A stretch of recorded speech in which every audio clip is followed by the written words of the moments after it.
Hi, welcome to the channel today. Going to do a quick look at the in-ground garden and what we've done so far and how things are going. If you're new to the channel, I try to be as straightforward as you can be. I know I read a deal today saying that half of what's on YouTube is staged or whatever. Well, I'm the other half. So anyway, this is the in-ground garden, and I also have a container garden that we'll do a video on later. Sorry for the noise, but they're doing something over there in the woods. This here is the brassicas. They're doing really well. These are going really nice. I've got to put some fertilizer on it. These I planted first, and I planted this other row a little later. And this other row, I planted it a week or so ago. They were all planted the same date, but then I planted, I left them in trays longer. And here's the carrots. Now this side, they're not growing really well. And then yesterday, or was the day before yesterday?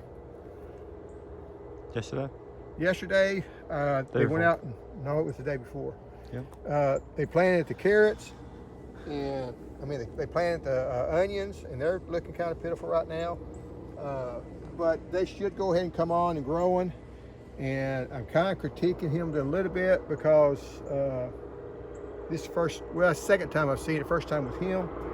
And whenever you're planting your onions, you don't want them too far apart. And this is about the right spacing because you got to give them space to grow. But if they get closer than that, then you can always say, if you think it's too close, you can always pull one of those out. Plant-wise, they're planting looks like about right. And I will say, and I've told this story before on onions. They kind of, when I first started working with the government, USDA, I went and did a deal at school, and at the end of my talk, and I didn't do a very good talk with the kids, I was way over the head, and I knew it. I've got a degree in education, so you kind of know when you're messing up. But one of the young ladies came up and asked me, she's a teacher's aide, she asked me, do you know much about gardening? Now, that's a trap question. So I kind of said, well, I know a little bit. What's your question? And she said, well, I planted the prettiest little row of onions with their little white tops. And my dad came out and looked at them, and he said I did something wrong and I needed help. And I'm going, white tops? Onions don't have white tops. And I got to thinking, she planted them like this. Planted this on the ground, her little white tops was upside down. Now, nothing against her. She wasn't stupid. It was just a mistake that hopefully she never called. I told her, go ahead and call me, I can help you. She never called, but I've always thought about that story sometimes when we tell people how to garden. Sometimes we sometimes break it down really small and talk a little bit slower because I tend to talk too fast. The other thing I wanted to go ahead and show you, this was the area that had the watermelons. We took those out and fed them to the horses because fall watermelons do taste bad. I did run the wheel hoe over it. You see a few of the stuff has survived. We did get about 2.5 inches of rain last night, so that's why everything's wet. We'll come up over here. I also don't edit things, so these are the tomato plants I'm trying to keep alive. And I got one over here, and these are just volunteer because my fall tomatoes just did not make it. And these are getting close. But we're supposed to be 31 degrees tonight. 33 degrees tonight. Next week's supposed to be 31. So I'm kind of getting, I've covered these up 2 or 3 times. It's kind of getting, and the thing about growing tomatoes this time of year, yes, it hasn't frosted yet, but when you get these cooler temperatures, they just do not ripen very quickly. You think, hey, they're gonna be ripening another week, 2 weeks. You go a month later, they're still not ripe. So that's gonna be a problem.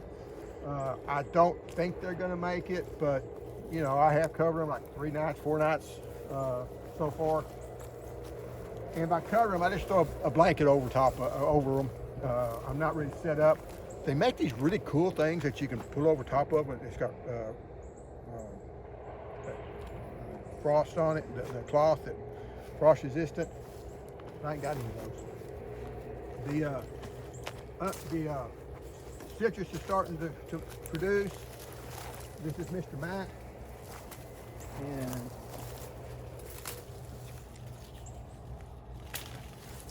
in case y'all haven't ever messed with Satsumas, or that's this Mr. Max Satsuma. This is another one. This Miho. I got a Cara over there. I think it's about ready. We probably need to pick one and try that pretty quick.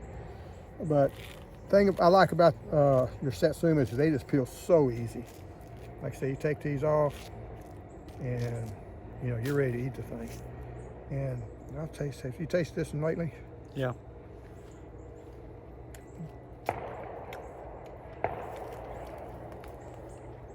They got better.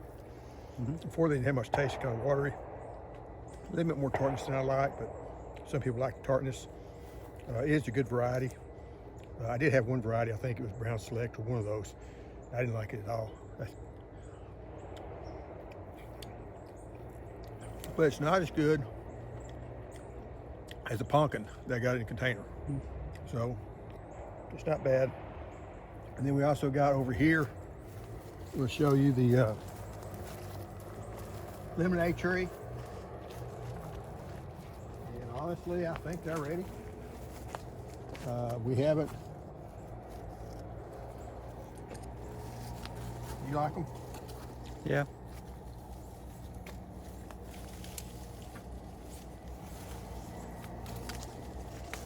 Now, one bad thing about, oh, I ain't got a pocket knife, it won't work.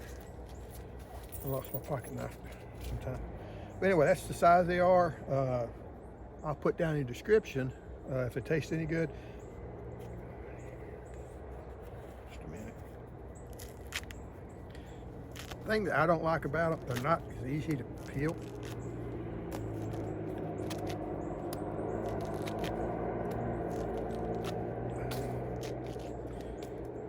And then inside, you almost have to eat them like grapefruit.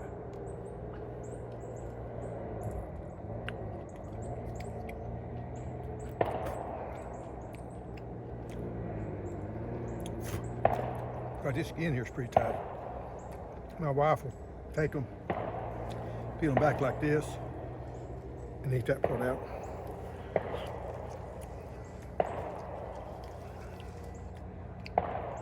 Pretty mild. I thought you had a little more lemon flavor to it, but anyway, it's called Jiu-Jitsu. I do have another one that I bought this year that is a New Zealand lemonade tree, and we'll try it, see if it has a very lemon flavor. A lot of people really like these. It's their favorite. I'm just not really big on lemons, but you can, just like I say, this is it actually had less tartness to it than what the other one had. So anyway, I guess one last thing I'll show is we've got the blackberries growing. One of them even has some berries on it. Not ready, but it's trying to put on some. This is a Primark Freedom. So, you know, they're not going to make anything, but they did put some. What they'll do is I'll cut this part off because this isn't going to produce any more. We'll cut this off, and the rest of it will make fruit the following year. So all these canes you're seeing here is going to be putting on fruit next year. Next spring, because they put fruit on in the second year. But anyway, that's a quick video for today. Hope you enjoyed it. See you later.